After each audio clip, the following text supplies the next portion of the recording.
All right. Well, hello, everyone. I am beyond excited to welcome you all to tonight's webinar, Defending the Rule of Law in Our States. I'm Lisa Gilbert, co-president of Public Citizen and co-chair of the Not Above the Law Coalition. For anyone who isn't familiar, Public Citizen is a membership-based organization. We have 500,000 members and supporters across the country, and our mission is to take on corporate power and fight for our democracy. And in this era of lawlessness on the part of the administration, the work is more critical than ever. We have been suing the Trump administration, organizing, doing media, and fighting back every way we can. The Not Above the Law Coalition, as in the name, is focused on defending the rules and safeguards of our democracy from those who would trample on it. And the stakes could not be higher in this moment. Our democracy, our safety, our rights and freedoms are all at risk as we are watching the Trump administration detain people for political positions, threaten judges, the media, universities, nonprofits, arrest a sitting member of Congress for doing her job, ignore due process, attack unions, militarize cities without cause, defy our courts, and unfortunately, the list goes on and on. So tonight, we are here to talk about the very real power that our state and local leaders have to protect our freedoms and our communities. We're going to share bold actions that are already underway in states and localities. We will be discussing concrete tools for us all to use and sharing strategies for coordinating local actions that we can embark on nationwide. Before we hop into the meat of today's call and our fantastic speakers, just wanted to share a couple of housekeeping notes. First, tonight's event is being recorded and will be posted publicly on Public Citizen's YouTube channel. You'll be able to find it there after the webinar ends. Closed captions are available. You can turn them on right now at the bottom of your Zoom screen. All of the attendees are in listen-only mode, but you can, of course, use the chat to connect as you're doing right now, share resources, and also respond to prompts from the speakers. Just keep comments respectful, on topic, etc. And finally, we'll be sharing links to resources and action steps directly in the chat throughout the evening. So let's get into it. Just want to run through the agenda and then get started. First, we'll be hearing a keynote address from Minnesota Attorney General Keith Ellison. Then we'll hear from Leah Greenberg, co-president of Indivisible, with a welcome and a call to action. Then we'll go to Gabby Goldstein from State Futures, who will introduce and moderate a stellar panel of inspiring state leaders, featuring Maryland Comptroller Brooke Learman, New York Assembly Member Michael Lasher, and Florida Representative Anna Eskamani. We'll then hear from Los Angeles activist and labor leader Tito Huizo about the latest in LA and how people are innovating in mutual aid and protecting one another. And finally, we'll wrap up with Brett Edkins from Stand Up America to close the call with action steps and ways to stay engaged. Tonight is really about learning, connecting, finding concrete ways to stand up to authoritarian overreach. And no matter where you live or what role you play, there are things that you can do. So thank you so much for joining us tonight. So with that, I want to move us into the meat of the call. And I'm so thrilled, in addition to kicking us off, to be able to introduce the incredible Minnesota Attorney General Keith Ellison. As you all know, he is a national leader in holding powerful interests accountable. He took on Big Pharma over the opioid crisis. He stood up to corporate landlords on wage theft, and he led the prosecution team that secured the conviction of Derek Chauvin. State attorneys general are playing such a crucial role in the early months of the Trump administration. And A.G. Ellison is really modeling what collaboration among state leaders can look like, championing the lawsuits to resist the Trump administration's attempts to gut protections for immigrants, to roll back environmental safeguards, and undermine healthcare access. So I am so looking forward, as I know you all are as well, to hearing about those efforts, what lies ahead, and really how public action can support and complement the litigation that is happening. So A.G. Ellison, I want to welcome you and hand it over to you. Well, I just want to say thanks to you for that lovely introduction, but mostly for organizing people tonight.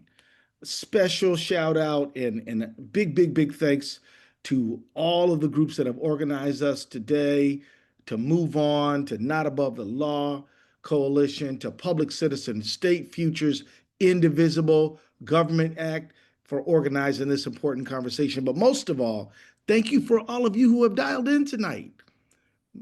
Bless you. God bless you. I'm so grateful to you because let me tell you something. Every single person on this call and many, many more can run down all the horrible things that the Trump administration is doing.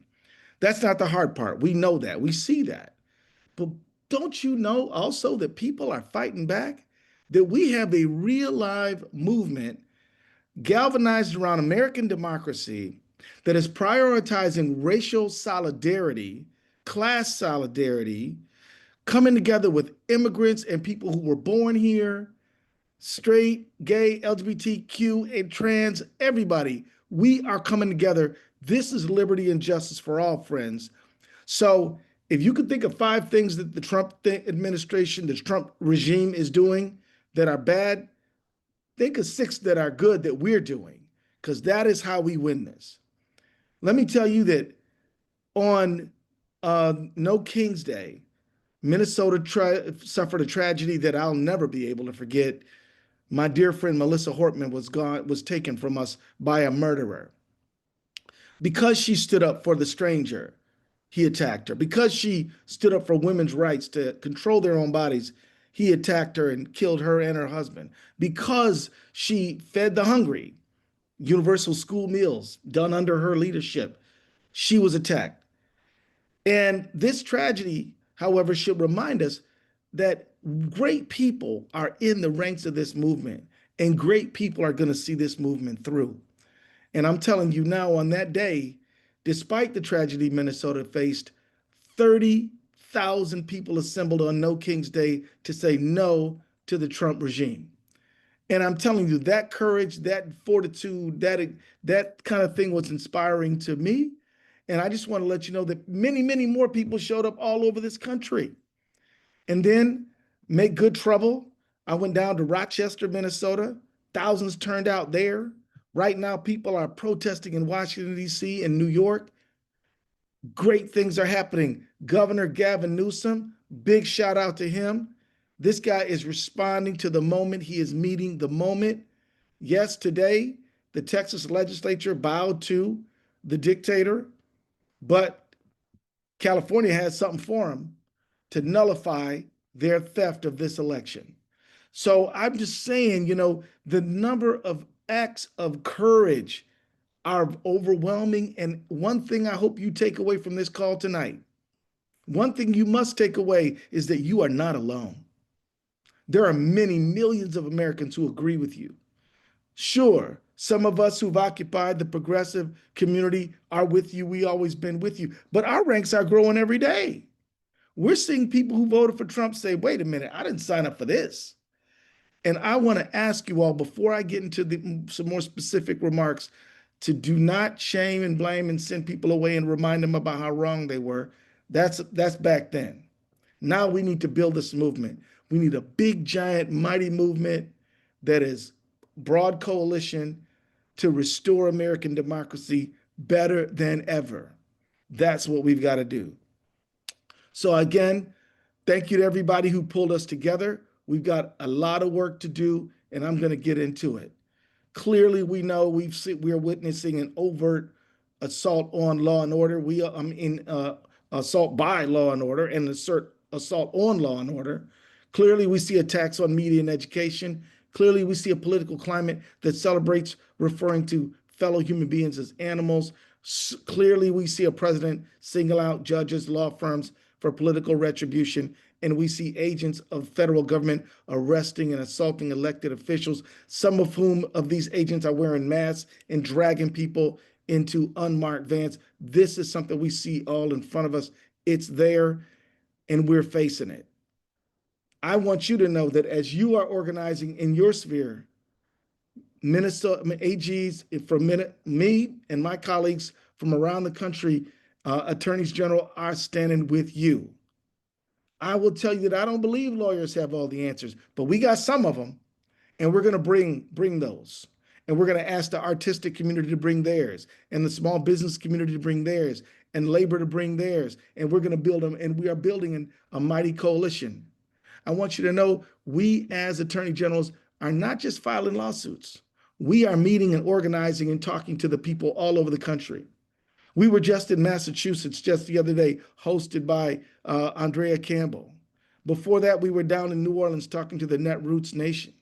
Before that, we were in Minnesota, we were in Arizona, we were in Seattle. We've been all over the country talking to Americans about the grave situation we're in, not just informing them about the legal fight back, but also giving them the details on how we are a broad coalition that needs everybody's talents. But I want you to know that back in March 2024, we knew that this election could go in a wrong direction, and this was not going to be a typical Republican victory, or could be. We knew that this thing coming our way was something very different, and that even though we fought Trump won and won 83% of the lawsuits, having filed over 100 of them, we knew that he had come this time around different. He was going to only hire people who were loyal to him. Nobody was going to be in the administration to represent a guardrail. We knew that he might have a legislature on his side, and that he was going to be keeping his promise to be vindictive and seek retribution. We knew that Trump 1 and Trump 2 weren't going to be the same, so we knew we better not be the same. So we pumped up. We met, we organized, we ripped apart Project 2025, read all 900 pages of it, and we put ourselves in committees, and we organized ourselves early, well over in March 2024, and we wrote memos and briefs on standing and all the things we needed to do to fight back. We were ready on January 20th when the inauguration happened. His first illegal action out of the gate was birthright citizenship. We sued him within 24 hours of him dropping that ridiculous executive order. And so far, we're winning, friends. We are winning that one. The administration, the regime, was so embarrassed to argue the merits that they pushed this thing forward on a national injunction, and we've been responding to that. We got it back in place within a very short period of time between AGs and private sector civil rights organizations. We still are protecting the right to birthright citizenship. Immigration, within 24 hours of that, they came out and impounded about $3 trillion of federal funding. We argued immediately that this was beyond the scope of the president's authority. This is congressionally appropriated money. We sued, we backed it up, got the money cut back on. And yet we know, and we still see spotty and inconsistent compliance with the court's order, which we are raising to the court all the time.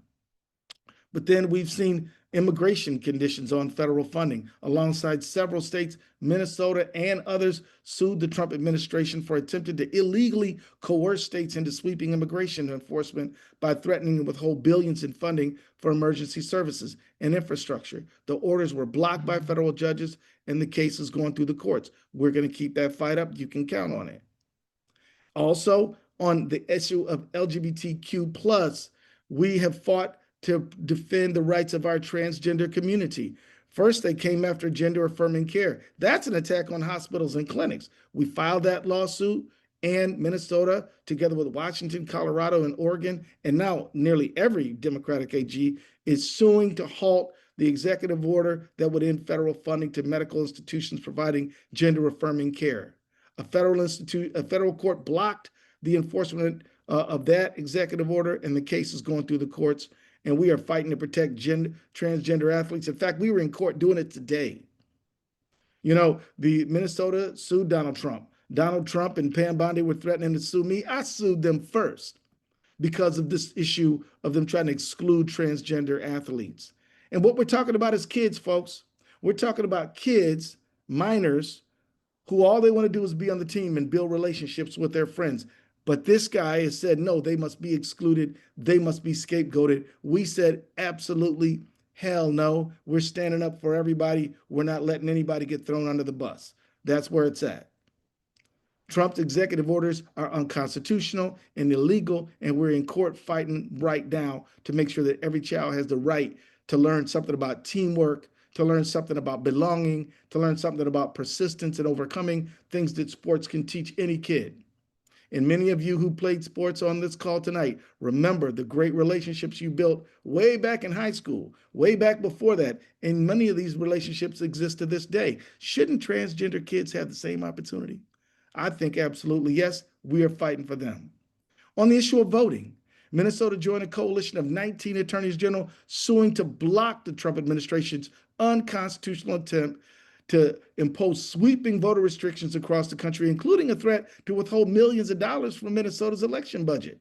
A federal court blocked enforcement of that. And this matter continues through the court. We feel good about our chances, and we're going to continue to fight back and join with you to make sure that the Supreme Court knows that the world is watching. And if they want to have any credibility, they better follow the law. And that's just a sampling of the attacks on American democracy that we're fighting. I could go on way longer. We're up to about 44 lawsuits at this point, but we are not tired, and we will fight this every day. We went to Congress to talk to senators about this. We've been talking to House of Representative members about this, and I want to say I'm very proud of them. Don't let anybody say nobody in Congress is doing anything. They are working hard, folks. I was in Congress for 12 years. Breaking through that media bubble is not easy, but I'm telling you, they had to let the members of Congress go early because Democratic members of the House were saying, we want the Epstein files out, and they fought for it and they demanded it. I just want to say there are moments when you have to say no. And in moments like this, we need to stick together and fight. So let me wrap up by saying this, friends. The question is not what we're up against. The question is what we're going to do about it. And we all need to be upbeat and positive.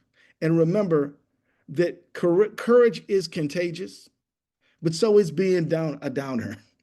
And so when you go see the public, when you go talk to the people, make sure that you believe that we can win and you convey that to them.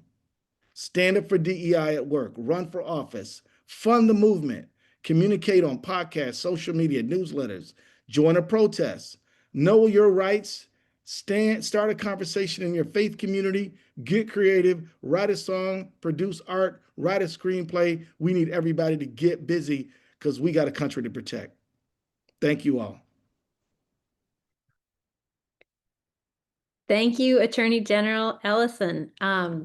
That was incredible. Thank you for your leadership. Thank you for your record of standing up for justice in Minnesota. Thank you for that phrase, which I am totally going to take and put into operation. Courage is contagious, but so is being a downer. I love that. I want to pick up on that theme actually, because I think it's important to put this moment, put what we're asking of our state leaders in context, right? We are in this period of authoritarian breakthrough. We are in a moment where Donald Trump and his MAGA forces are trying to rapidly consolidate power. They are trying to steamroll over anybody who stands in their way. They are trying to create this chilling climate where everyone's afraid to stand up and push back.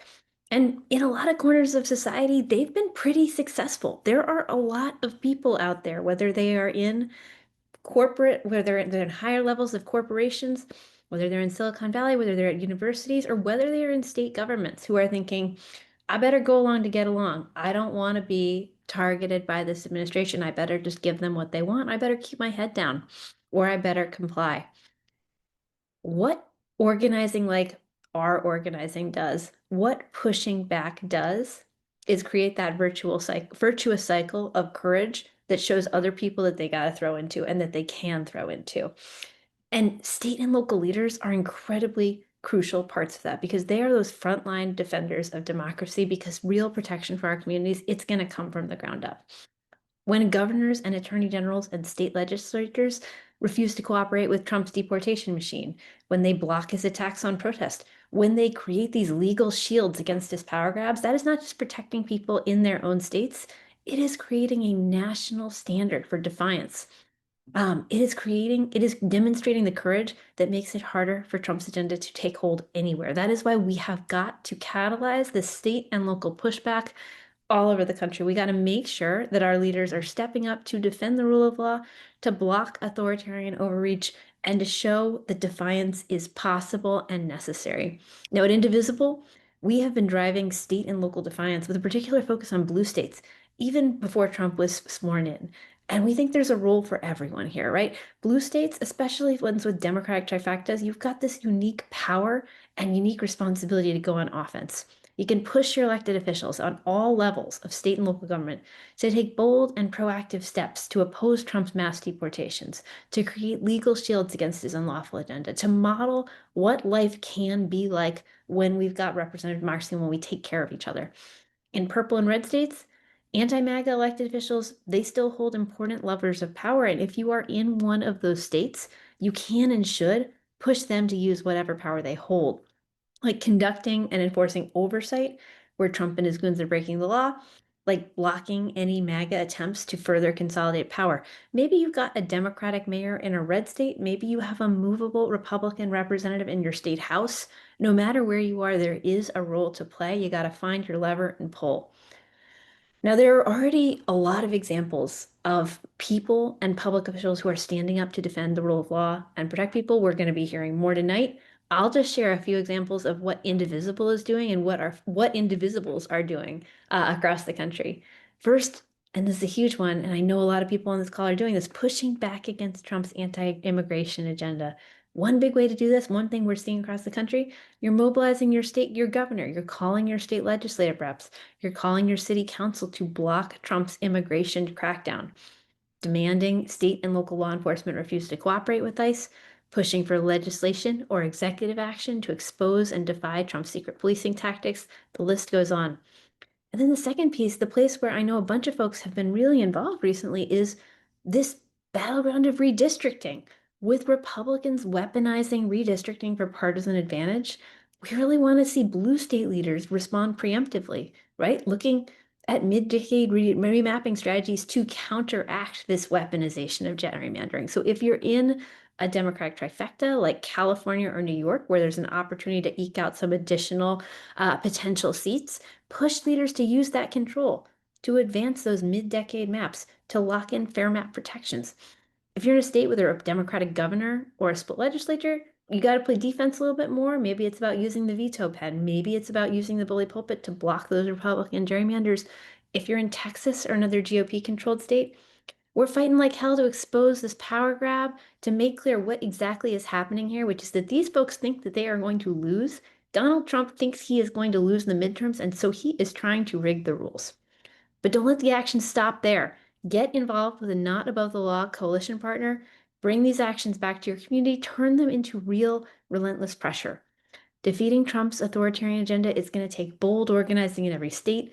It starts with each of us choosing to act, because together we have got the power to protect our communities, to shape the future and democracy we deserve, and to model that contagious courage that will cause others to step forward with us. And now I'm going to hand it off to Gabby Goldstein with State Futures. Thank you, Leah, for those powerful calls to action, and a huge thanks as well to Attorney General Ellison. His leadership in holding this administration accountable for the overreach and the abuse of power is inspiring. And I think it's a perfect reminder to us that state officials have an absolutely critical role to play at the front lines of our democracy and our future, right now and always. And the line that's going to stay with me is, the question is not what we're up against, but what we're going to do about it. And we're going to hear a lot more tonight about what we're already doing about it and what we're going to do about it. So thank you for being with us. I'm Gabby Goldstein, founder at State Futures, which is an organization that supports state policymakers across the country with the tools, networks, and strategies they need to govern boldly and protect our democracy. And I'm really proud to be partnering on this event tonight to shine a light on the incredible work that's happening in our states. I'm going to say a few words to frame the discussion and then dive into a panel with three amazing state elected leaders who are using every tool in their arsenal to serve our communities creatively and forcefully in this precarious moment. So again, I want to thank you all for being here, for thinking about the role of states, for learning together and strategizing together about how we can use all the levers of power that we have, including at the state level, to protect our communities and improve everybody's life. And we're seeing in real time what happens when the federal government turns its back on the rule of law, or worse, weaponizes it against communities. But there's really good news. There's really good news. We are not powerless. In fact, far from it, we have an enormous source of strength right at our fingertips, which is state level power. So we're going to talk about that now. So Here's the truth. States are really powerful, and we cannot be reluctant to use the full force of state level power right now. Every single day of this administration, the news is making it clear that we can't afford to sit back. And, right now, the federal government is pressuring MAGA-controlled states to ram through mid-decade gerrymanders. We're watching the administration improperly use military forces to intimidate Washington, D.C. residents. And these aren't distant headlines. This is happening outside of our windows. But using our power to neutralize partisan gerrymanders is just the tip of the iceberg of what we can do at the state level. States have so many tools, legal tools, economic tools, political tools to protect our rights and safeguard our communities and push the country forward. And when we use that power and pool that power across states, we can really create a force that's so strong it can't be ignored. So a story that doesn't make the nightly news as often as it should, and I saw in the questions, how do we raise the, visibility of what's happening in the states? Here's what doesn't end up on the nightly news so often. Our state leaders are fighting back every single day in every single state, regardless of its color on a map. There are incredible elected leaders who are standing up, who are using their voices as trusted sources of information, pushing for legislation, engaging in litigation, legislative oversight, and all the rest to make sure that our democracy holds, and to make sure the public has good information and access to information to help us understand what's happening and how our communities are being impacted. I just want to name a few before we get into the panel. There are now 7 states that have passed laws prohibiting local partnerships with ICE. Delaware, California, Colorado, Illinois, New Jersey, Oregon, Washington. There are bills in at least 5 states for no secret police acts to protect communities from anonymous federal agents. California, Massachusetts, Pennsylvania, New York, Michigan. Do you hear your state? Think about whether you're hearing your state named. States are limiting military cooperation. I want to call out Washington State that passed a law this year that prohibits out-of-state National Guards from deploying into Washington State without the governor's approval. Another example I want to lift up, and we're going to talk about this a little bit more, is states are pushing for legislative oversight and suing state governments when they're denied access. So we're going to talk to Rep. Escamani about oversight in Florida, where Florida lawmakers pushed successfully for oversight of alligator Alcatraz. And then finally, states are saying no to politically motivated requests, federal requests for voter data and other sensitive records. I love that Shenna Bellows, the Secretary of State of Maine, said the other day, told the administration to go jump into the Gulf of Maine when they asked for voter data. So these aren't symbolic gestures. These are concrete uses of state power to defend our democracy and protect people's lives.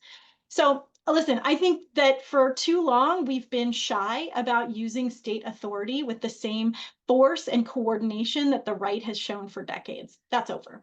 This is a break the glass moment. I think we all understand that. And the good news is our state leaders are stepping up and we all have a role to play. They need us alongside them. So as you hear from our panelists, think about the power that we have, not just in one state, but across many states, across all the states, especially when we work together. And think about the examples that you're going to hear and whether you can amplify or defend or expand that work in the state where you live. Because again, this isn't the time to hold back. This is the time to wring every last drop of power dry from the tools we have and use them to fight back and fight forward. So let's move into our panel. I'm thrilled to kick off this panel with leaders from different governing contexts, both red and blue states.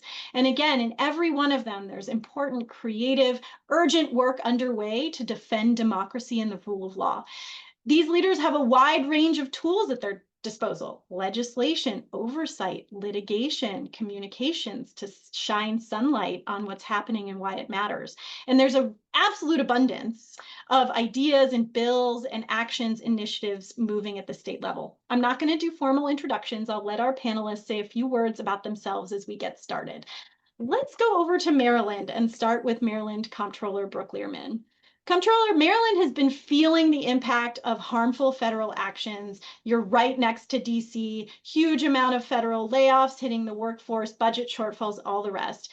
let's start at the beginning. What is a comptroller? What is your role as comptroller, and how is your office using that power that you have to help the public understand what's happening, transparency initiatives, all the ways that you're involved in stepping up in this moment? Sure. Thanks so much. Thanks so much, Gabby, for the question. Thank you to all the organizers of this call. Thank you to the ever fearless Attorney General Keith Ellison. You may see behind me a poster of Paul Wellstone, which was the first political campaign I worked on out in Minnesota. Thank you to my fellow state elected officials. And finally, thank you to everybody on this call. I know you're here in the evening, and that means you're doing work all day long to help make sure that we're organizing and pushing back and doing what we need to do each and every day. So, hi, I'm Brooke Learman. I'm honored to be serving as the 34th Comptroller of the state of Maryland, the first woman ever elected to this position. And, as state financial officers, my favorite question is, what is a comptroller? Many of you in states across the country, some of you have elected state comptrollers, and some of you may have elected state treasurers.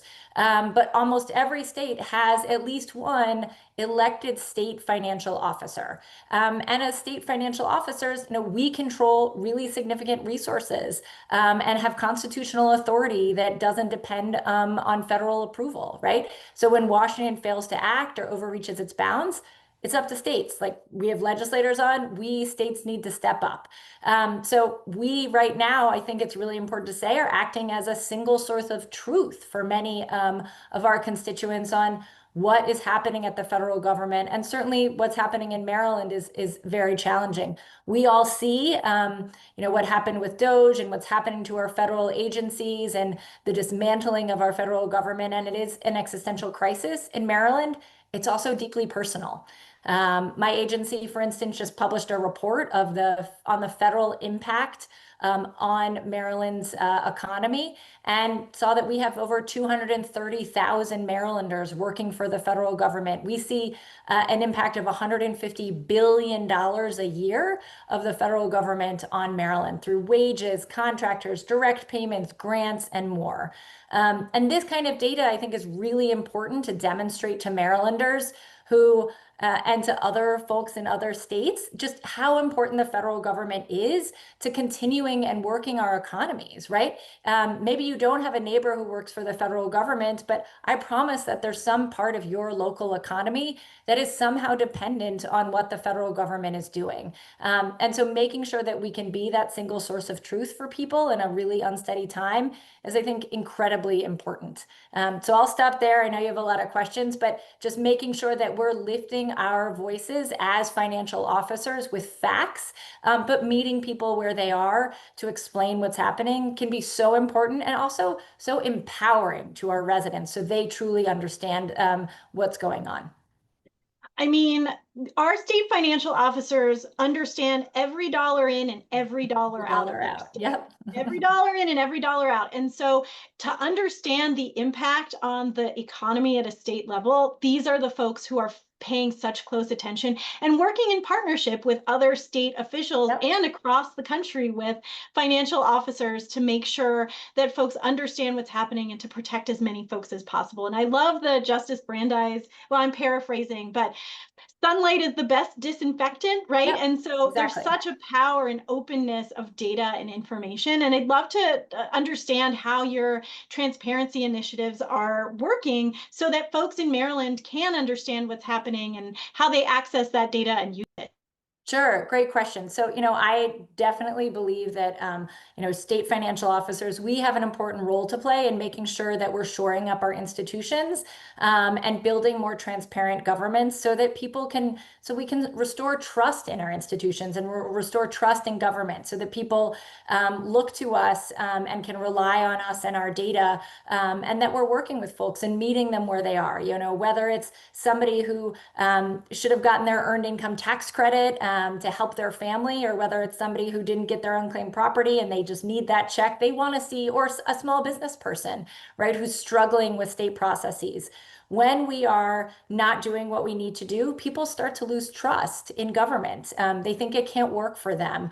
And I work every day to make sure that we are doing better for people so that their lives can be a little bit easier. We're very focused on building a more affordable Maryland as well, because that's such a key thing that we need to do to ensure that folks can just, make it through the day, but also that their kids are going to do better than they are.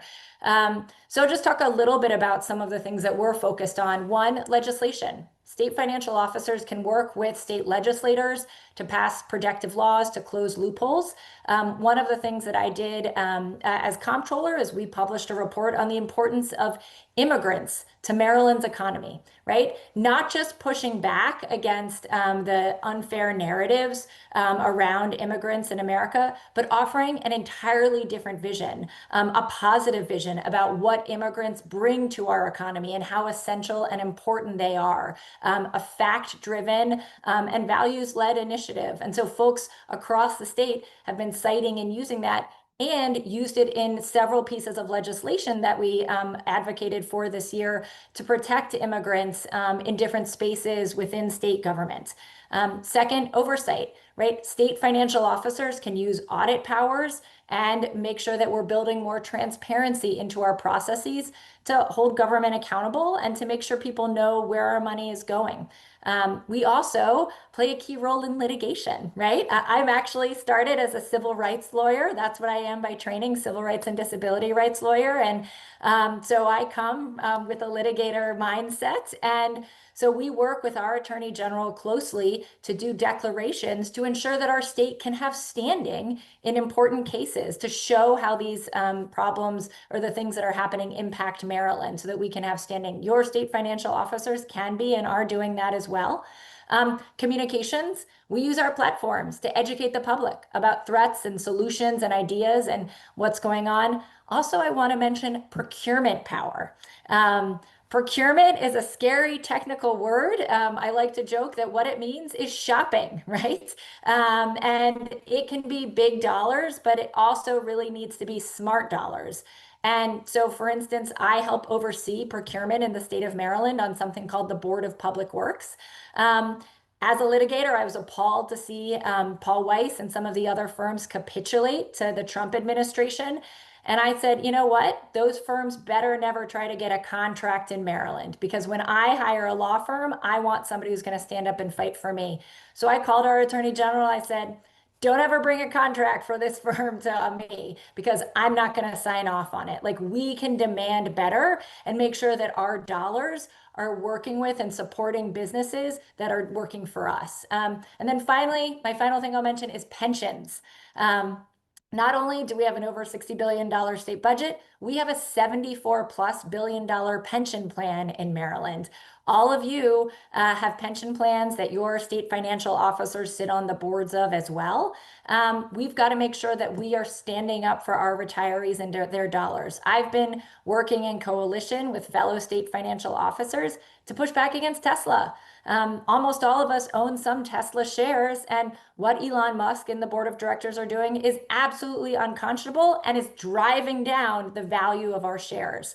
We're standing up against our Republican and conservative colleagues who are saying climate risk isn't real, it's not a fiduciary concern, and we're saying it is a fiduciary concern, and we expect the Larry Finks of the world to be active asset managers and to understand climate risk as real. So there are all different ways that we can push back as state financial officers. I encourage all of you to be in touch with your state financial officers, sign up for their listservs, keep up with them, work with them, and hold us accountable and give us your ideas. Thanks so much for having me tonight, Gabby.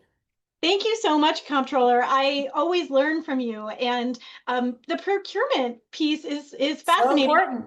I hadn't thought of that, but I love the fact that you're using the power that you have to hold those law firms accountable that capitulated to Trump, and you have that power alongside so many other powers. So thank you so much for using your power in the public interest. Thank you. Let's go over to New York and talk a little bit about legislation in particular. Assemblymember Lasher, New York has been been really bold in using legislative tools to send a message, whether it's the bill targeting federal deportation contractors, the unmasked ICE bill, proposals to withhold federal taxes if DC is in arrears. I know that may have come from friends in Maryland, right? And I know Brooke knows about that bill as well. But certainly New York has been really active in this space. And so I'd love you to walk us through those initiatives and how they fit into your vision for how state level power can be used in this moment. Thanks so much, Gabby, and thanks for having me on. And it's really inspiring to hear from folks like Attorney General Ellison and the Comptroller. And there really is a real sense of national movement here. And I'm proud to play a small part in it in my capacity as a legislator in New York. I put in about 16 bills this session that are in effect responsive to various harms and horrors of the Trump regime. There are probably another half dozen or 10 or so that my colleagues have put in, and they cover a wide array of topics. And I think of them really in three categories. The first category is stepping up where the federal government is stepping back. So that a lot of those bills relate to strengthening the enforcement authority of our agencies, of our Attorney General. We passed legislation this year to expand the Attorney General's enforcement authority in the realm of corporate misconduct and consumer protection because the CFPB is being shut down by Trump. We did another bill, I think you and I talked about this some months ago, to bring the disparate impact standard for housing discrimination enforcement into state law, as Trump is again trying, as he did in his first administration, to repeal disparate impact at the federal level. And we passed a legislation to expand the jurisdiction of our state's labor relations board as the NLRB contracts its protection for workers. And so that's a body of bills that is sort of where the feds are stepping back, we're stepping up. A second category is about protecting the rights and liberties of New Yorkers in ways that are responsive to what is happening at the federal level. So bills like the New York for All Act that is about protecting immigrant New Yorkers from what the federal government is doing across the country. I have a bill that would make a variety of locations off limits for civil arrest by the immigration authorities.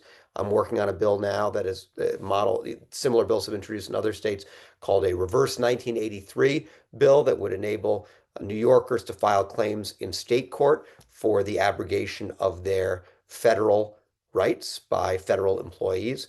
And so that is a second category, sort of the protection of rights and liberties. And then the third one, which is sort of in some ways the most interesting, but also the most challenging substantively, are bills that are really kind of offensive bills or jujitsu bills that really take what the federal government is doing and kind of turn it on its head. So legislation modeled on a bill that was introduced in Maryland to withhold state funds from the federal government in the event that the federal government ignores a court order and does not pay New York the money it's owed.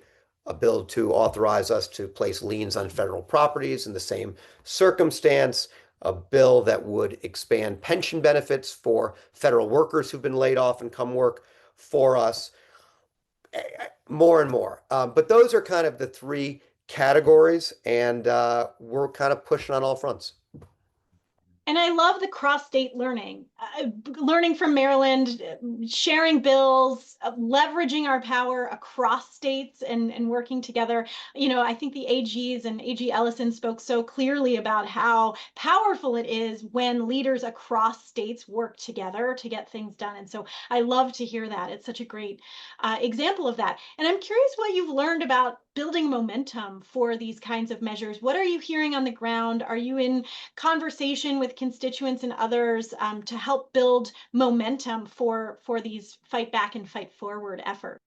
You know, I'm in a very blue district, so my constituents bring a lot of energy and enthusiasm to these fights, depending on the category of bill, and I think depending on the state. You're going to find different apertures on the politics and on the legal issues. Some of these, I should say, one learning is that depending on how aggressive you want to be, you run into complex questions of law and policy, and we should neither let those shut the conversation down, nor should we wish them away or pretend they don't exist. And you'll find, I think, in different contexts, different states, a different sort of risk tolerance, risk appetite. I obviously think we need to grow our risk tolerance and grow our risk appetite.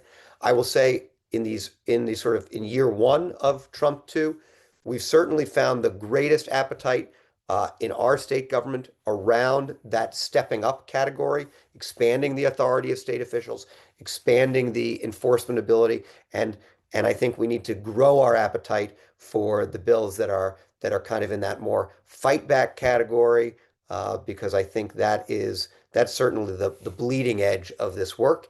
And I think we need to, somebody said to me, what Democrats should be doing, what Trump does is he pushes the envelope until someone tells him no.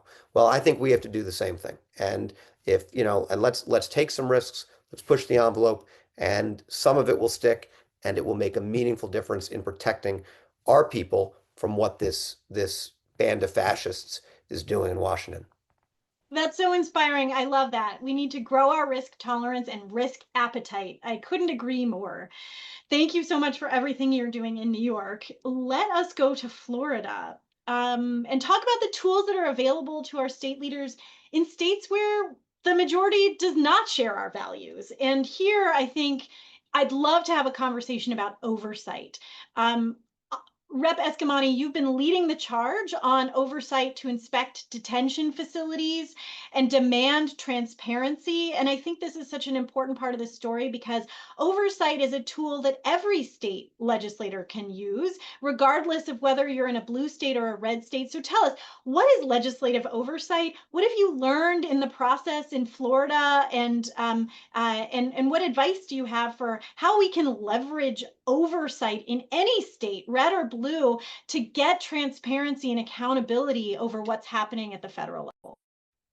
Well, thanks so much for having us, and what a great crowd. I'm just so grateful that folks have tuned in to be part of this conversation and to be with my esteemed colleagues from other states as well. Obviously, I'm the example in a state that is co-signing all the extremism, and if anything, Governor DeSantis has pushed the envelope farther than even President Trump. And I remind folks all the time that we've been dealing with Project 2025 in the Sunshine State and its red states across America as a precursor to what is happening right now. And essentially, Trump says jump and DeSantis says how high.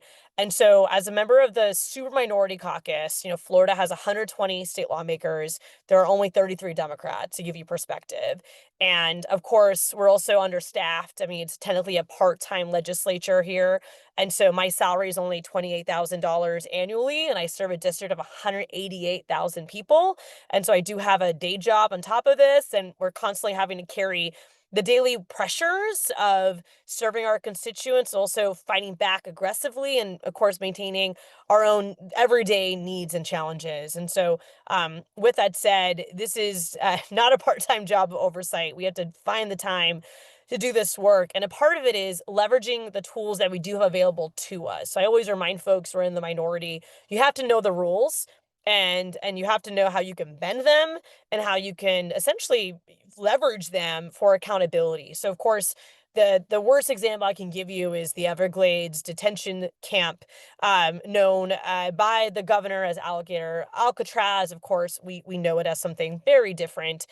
This is an environment that folks are being detained with no due process in an environmentally sensitive area.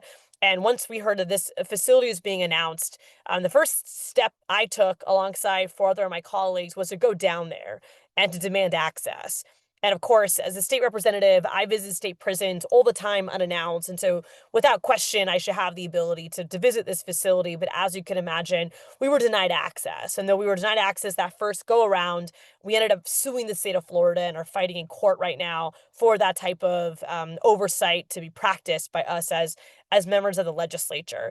But us going down there the first day that individuals were being detained there was also, of course, an opportunity to elevate not just media attention, but my hope too, to show that you have to be brave at this moment, to inspire other lawmakers to get out of your comfort zones, get in the car, in my case, and go to these places of extremism being practiced, to challenge it and to provide a counter narrative. Because in the day, so much what we're also fighting is the stories, right?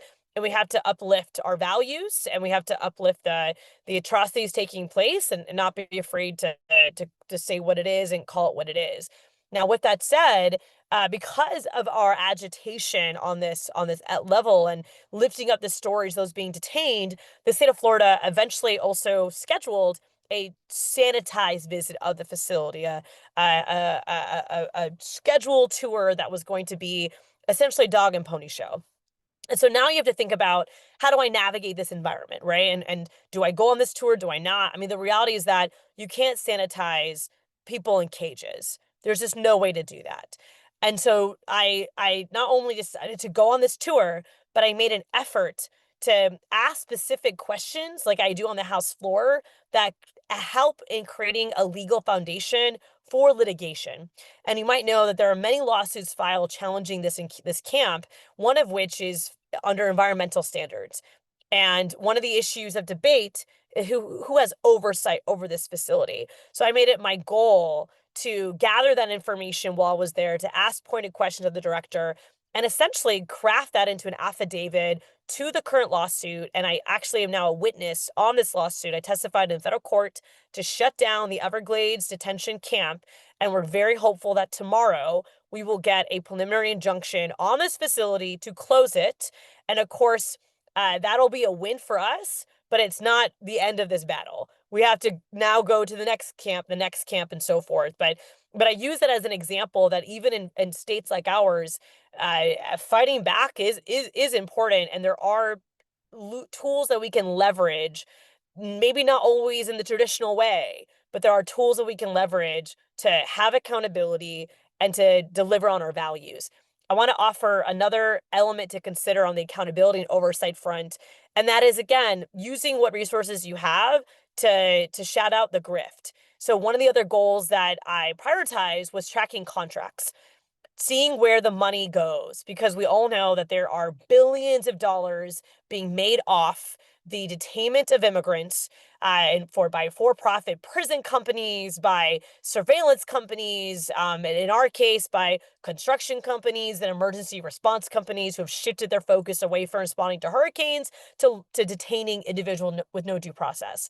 And so I started tracking the contracts that are readily available on a public-facing website. And what do you know? We started seeing that donors of Governor Ron DeSantis were getting these contracts, these no-bid contracts. And we also began to see examples of just incredibly inflated salaries for the private contractors compared to what our everyday correctional officers make. It was excessive and out of control. And once we started exposing that and shifting the narrative around it, the state of Florida has now since hidden those contracts, claiming proprietary information. And as you can imagine, that's another lawsuit about to happen on the First Amendment, on public records, regarding this type of information. But those are just two examples I can share with you of how we practice oversight in a state that is incredibly difficult to do so. That's leveraging the current laws, understanding the state laws that we can work in our favor, while also, of course, gathering as much evidence as we can, as much testimony as we can to shift the narrative, but also win in court. We have to fight these battles in very creative ways in a state like Florida. And a part of it's having the grit and the expertise and a combination of the fight with the policy chops, because at the end of the day, we as you noted from my colleagues in New York and Maryland, you can't just win on emotions. You have to be able to also find the evidence, find the policy, find the legal pathway to defend your communities and to fight back against the extremism that we're seeing coming from, in my case, state government and federal government. Rep. Eskamani, that is so incredibly inspiring. Thank you for sharing with us the idea of oversight. And just to underline the point, state legislators have the right to visit jails and prisons. In every state, there is an oversight capacity. And even in a state like Florida, where we don't have majorities of values-aligned folks, they have this power. And so it's incredible to use it in different ways. We've heard, you're using it to lay a foundation for litigation. You're using that oversight authority to track contracts, track the grift. These are tools that folks in any state of any color on the map can be using to hold this administration accountable. And it's very powerful to hear those examples. And as you say, push for a counter narrative, right? Elevate the media narrative that we are fighting back literally in every single state. So I'm incredibly grateful to you for sharing that with us. In the interest of time, I know we're running a little bit long. I do want to just shift over for a moment and thank our panelists so much for sharing their work with us. And I want to just say, inspiring us, and certainly me, with their vision, their creativity, the tenacity in this moment to use every lever of power. I mean, we've heard, laying foundation for litigation, the incredible oversight capacity, transparency, right? Sunlight being the disinfectant so that folks know what's going on, and working together across states. We heard multiple examples of that. This is exactly what we need. And I know that folks on the line will be just as fired up as I am. So thank you so much for all you're doing. I want in the next few minutes to shift gears and bring us down to the ground level, to the organizers that make this work real every day from their perspective as well. And I'd love to introduce Tedo Huizo, who is the Western States Director for Jobs to Move America. For over a decade, he's been organizing in Los Angeles at the front lines of tenants' rights, immigration, labor, climate, and he's been a leader in civic defense of the city in this moment. Tedo, thank you so much, and I'll pass things over. Thank you, Gabby. Great to be on with everyone. My name is Tedo. I'm a community and labor organizer and a guest professor at Occidental College in Los Angeles. I'm also a born and raised Angelino, and any of you who know a little bit about Los Angeles know we have our own sort of storied history with what rule of law means to us in Los Angeles. In 1990, this was the place where the Justice for Janitors campaign faced terrible police violence when mostly immigrant and Black set of janitors were standing up for their rights to organize in nearby Century City neighborhood of Los Angeles. This was also the place that I saw parts of ablaze over righteous anger during the 1992 uprising over a failure of our judicial system that echoed the uprisings of the 1960s during the Watts Rebellion and uprisings prior to that. This is the place where a federal consent decree confirmed the things that me and all of my friends and anyone who grew up like us sort of knew all of our lives, that the cops here were racist, abusive, aggressive, and violent to us. And that consent decree sort of stayed around for almost 2 decades. But it didn't stop the LAPD from being militarized and from institutionalizing racial profiling, even making it sort of a standard practice that hurt immigrant families that were similar to my own, but were from different parts of the globe after September 2001, when they were being labeled terrorists. And all of those sort of things that were memorable and sort of life-shaping parts of my upbringing, the upbringing of folks around me, were sort of solidified in events that happened more recently.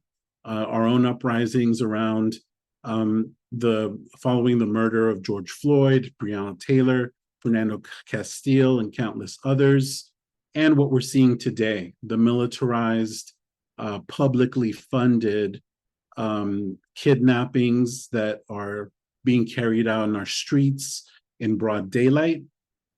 So it might feel a bit like rule of law has just rarely provided anything worth defending, especially if you were raised Black or brown or working class in Los Angeles or any place like it in this country, regardless of what elected officials sort of might be saying about defending rule of law.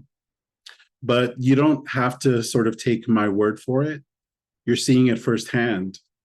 What good is rule of law when due process is being ignored and militarized immigration enforcement is racially profiling people on the street, literally picking them up and deporting them outside of the country, sometimes within hours? We know that that's not enough time for due process to occur. We know that families are experiencing that because our community networks are telling us that that's what their family members are experiencing. What good is rule of law when the same rules that are being abused to entrench a political advantage in Texas are the same rules that are being manipulated to quote unquote fight back? Is that supposed to pass for meaningful and lasting rule of law? So I want to create, at least for a moment, just some dialogue and some discomfort around what I think the experience of what Black and Brown people have been living through, maybe for generations, to point out that it's maybe becoming clear to broader society now that rule of law, at least in US context, has only been the perception of order that has existed to facilitate wide-scale abuse for the benefit of the few and powerful. And we're seeing this with wealthy and corporate elites. Increasingly, it's been the tech oligarchs who are blending AI with more war, more criminalization, more genocide, making it so that both political parties are silent about and unable to criticize either of those things. And while that may seem like a message of hopelessness and despair, I pinpoint it because it should be sobering. And what I've seen in Los Angeles is actually much more inspiring and serves as a very important alternative to this very terrible narrative. What I've seen and what I've been a part of in Los Angeles is actually that solidarity, collective action, deep community organizing, those are the only real non-performative tools that we have that we can rely on when our public institutions aren't just failing us, but they're overtly showing us how willingly our elected leaders, our leaders of public institutions are willing to break their own rules in order to contend with concentrated power of wealth, of tech, racism, and the reactionary forces of fascism. And some examples of this, I think, became clear first in January in Los Angeles, when our city was ravaged by fires that have now amounted to the largest natural climate disaster that has existed in this country. It won't be the last, but so far has been the biggest. And what we noticed in this city is that there were no public institutions who were mobilized in the same way that sporadic mutual aid networks were able to set up food and clothing distributions, medicine distributions, supplies distributions, even mobilized medical services and doctors delivering food and materials to families in need. And when public institutions were finally able to catch up, sometimes they were helpful, but sometimes they were burdensome. They were difficult to access. They were bureaucratic nightmares. And many times they were replicating the systems that they knew how to use, which were just replicating carceral systems to keep certain people out and not meet the needs of what people needed while they were experiencing this climate catastrophe. So these networks showed that regular, everyday people, they showed each other the importance of being connected to their community, being connected to their neighbors, and that being that connective tissue, practicing that muscle of talking to your neighbors, knowing who they are, knowing what their needs were, that those things were part of the fabric and the groundwork of having self-organized groups that could respond in times of emergency. And that became increasingly important when immigration defense was necessary. And on June 6th, when immigration launched coordinated raids on different communities across Los Angeles, those networks were critical to helping families, to mobilizing support, and helpful in launching community patrols to get ahead of militarized ICE agents who were in communities and getting groups together to identify vehicles and agents ahead of ICE operations so that communities could be warned, community members could be informed of their rights, and the Community Self-Defense Coalition could be proactive, actually the only sort of proactive group of self-organized community members that was actively getting ahead of kidnappings before they occurred.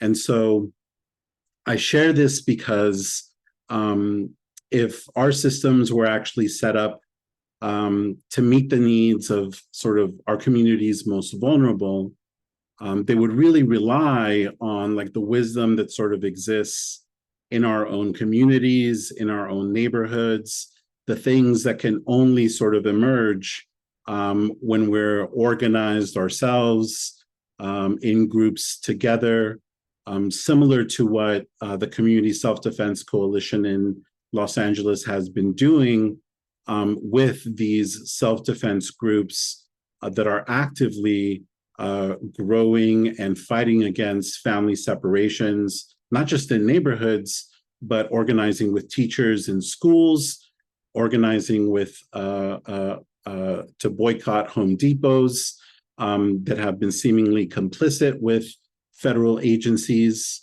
And so I share that message to folks that are here and folks who are thinking of alternatives, alternative ways of organizing and building community that actually meets the needs of the most vulnerable folks among us.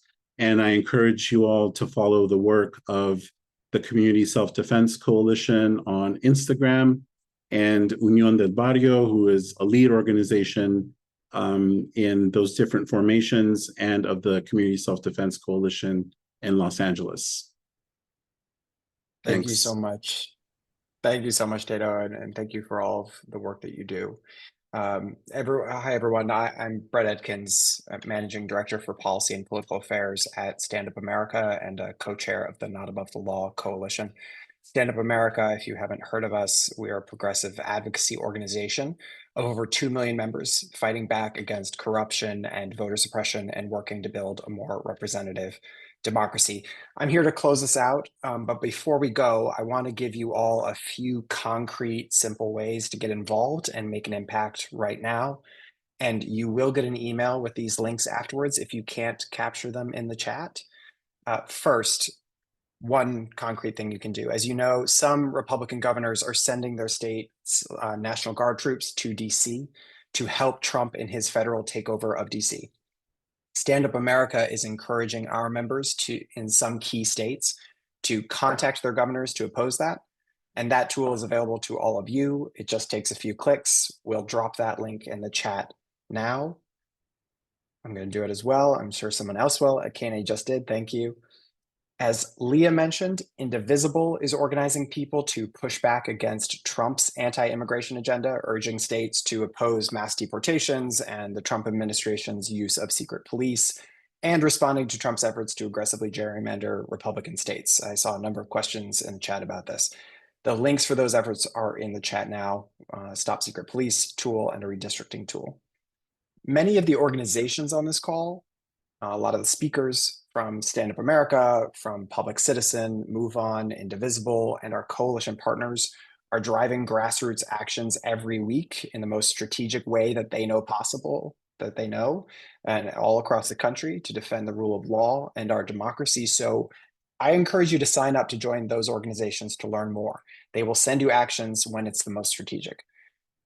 After tonight, the Not Above the Law Coalition will follow up with resources, including a document with concrete examples of state and local efforts to fight back that can serve as inspiration or guidance for you. I encourage you to read that document. I believe someone is putting it in the chat as well. And as we sign off here tonight, Akene is going to drop a poll that should appear on your screen. Please fill that out. There it is. It'll ask you if you'd like to attend future calls like this, what you would like covered, and if you're planning to attend upcoming mobilizations that are being planned on Labor Day and on Constitution Day on September 17. So before you log off tonight, take a minute or two to please fill that out. It does help us organize future webinars and more information for you. I want to thank all the co-host organizations here tonight, Not Above the Law Coalition, Public Citizen, State Futures, Indivisible, GovAct, Move On, Stand Up America, and our speakers, Leah Greenberg, Gabby Goldstein, Comptroller Brooke Lehrman, Assemblymember Michael Lasher, Representative Anna Askamani, Tato Hueso, and of course, Attorney General Keith Ellison. Thank you all for making the time. We really appreciate it. And thank you all for sticking with us and joining us. Please fill out that poll before you log off, and please have a nice night. Thank you.